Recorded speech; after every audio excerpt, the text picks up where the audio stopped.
The power structure never cared about that boy. They used him. And he's more useful to them now than he was the day before. He's more useful to them dead than he was alive.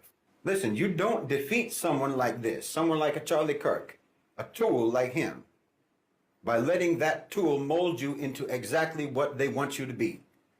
That killer didn't deliver justice. If you think they did, he didn't. He delivered to the power structure an even more enhanced weapon.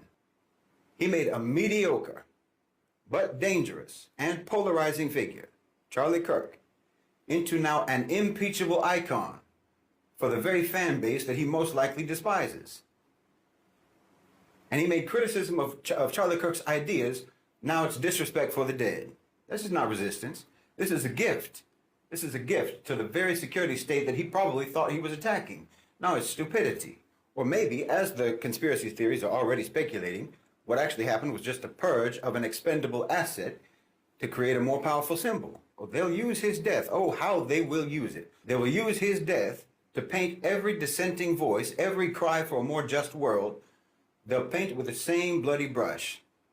They're going to use his death to avoid once again ever having to look in the mirror. They're going to hold Charlie Kirk's body up as a shield against any examination of the society that created him. And the society that created his killer. The society that they made and that they rule, and you didn't do anything now but strengthen their hold on that society. They're going to use his corpse as a pulpit to preach from. And you just validated all the lies that they're going to be preaching. You understand me? Because listen, the truth is the Charlie Kirks of the world are not the enemy. The enemy is the society, it's the system, it's the power structure, it's the so-called civilization that creates boys like Charlie Kirk. I call him a boy because that's what he is to me. I'm 54 years old. That's what he is to me, or that's what he was.